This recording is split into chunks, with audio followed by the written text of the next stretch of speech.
আসসালামু আলাইকুম। আশা করি আপনারা সবাই ভালো আছেন। তো যারা পুলিশের চূড়ান্ত মেডিকেল নিয়ে চিন্তায় আছেন তাদের চিন্তার কোনো কারণ নাই। আজকে আমি আপনাদের সঙ্গে শেয়ার করব আমার বাস্তব অভিজ্ঞতা চূড়ান্ত মেডিকেলের। কেননা আমি গোপালগঞ্জ জেলা থেকে গত ২৯ তারিখে মেডিকেল করে আসছি রাজারবাগের কেন্দ্রীয় হসপিটালে। শুনুন, আজকে কথা না বাড়িয়ে মূল ভিডিওতে চলে যাই। পুলিশের ট্রেনিংয়ে যাওয়ার আগ পর্যন্ত যত ধরনের আপডেট আছে সকল ধরনের আপডেট পেতে আমার চ্যানেলটিকে সাবস্ক্রাইব করে রাখবেন। তো অ্যাট ফার্স্ট আপনাদেরকে রাজারবাগ হসপিটালে সকাল 5:30টায় রিপোর্টিং টাইমের আগে আপনাদেরকে সেখানে পৌঁছতে হবে। পৌঁছানোর পরে আপনাদেরকে 3টে ডিস্ট্রিক্টের লোক নেয় প্রত্যেক দিন। 3টে ডিস্ট্রিক্টে আপনার অ্যাভারেজে আমাদের দিন ছিল 154 জন, 2 জন অ্যাবসেন্ট ছিল, তো 152 জন ছিল। তো সেখান থেকে আপনাদের 2 ডিস্ট্রিক্টের লোক হচ্ছে আপনার ব্লাড টেস্ট এবং ইউরিন টেস্টের জন্য রাখবে, এবং ব্লাড টেস্টের জন্য রুমের ভিতরে আপনাদের 10 জন করে সিরিয়ালে ডাকবে। 10 জন করে সিরিয়ালে ডাকার পরে আপনাদের যে লিখিত পরীক্ষার অ্যাডমিট কার্ডটা ছিল ওই অ্যাডমিট কার্ডটা সাথে নিতে হবে।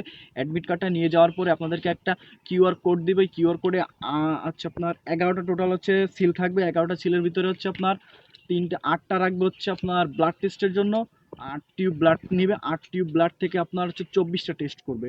এর ভিতরে অনেকগুলো টেস্ট আছে আপনারা জানেন। তো 8 টিউব রক্ত নেওয়ার পরে আপনাদেরকে 2 তলায় পাঠিয়ে দেবে। 2 তলায় যাওয়ার পরে আপনারা ইউরিন দেবেন 2 বোতল ইউরিন দেওয়ার পরে আপনাদেরকে নিয়ে যাবে হচ্ছে অন্য বিল্ডিংয়ে এক্সরে এবং ইসিজি করার জন্য। এক্সরে রুমে যাওয়ার পর আপনার শুধু এই বুকের ইসিজিটা করবে, এক্সরেটা করবে। বুকে আপনি যে মেশিনের সামনে দাঁড়াবেন, এভাবে মাথায় হাত দিয়ে দাঁড়াবেন। আপনার এই বুকের ইসিজিটা করার পর, এই এক্সরেটা করার পর আপনাকে ইসিজি রুমে পাঠিয়ে দেবে।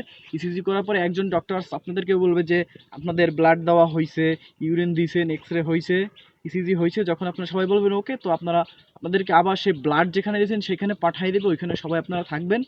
ওইখানে থাকার পরে ল্যাব থেকে যতক্ষণ না রিপোর্ট আসবে যে আপনাদের কোনো সমস্যা নাই, ততক্ষণ আপনাদেরকে খাবার অনুমতি দেওয়া হবে না। ল্যাব থেকে চূড়ান্ত রিপোর্ট আসবে যে আপনাদের কারো কোনো সমস্যা নেই, তখন আপনাদেরকে খাবারের টাইম দেবে। আমাদের হচ্ছে 20 মিনিট খাবার টাইম দিয়েছিল। আর আমাদের খাবারটা, আমরা সকালে খাবারটা খেয়েছি সকাল 12টা 25 মিনিট, অর্থাৎ দুপুর হয়ে গিয়েছিল। 12টা 25 মিনিটে খাওয়ার পরে আমাদেরকে আবার সেইখানে আসতে হয়। আসার পরে আমাদের যে গোপালগঞ্জের আরও স্যার ছিল তার কাছে আমাদেরকে বুঝিয়ে দেয়। বুঝিয়ে দেওয়ার পরে তিনি আমাদেরকে নিয়ে গাড়িতে করে চলে আসেন।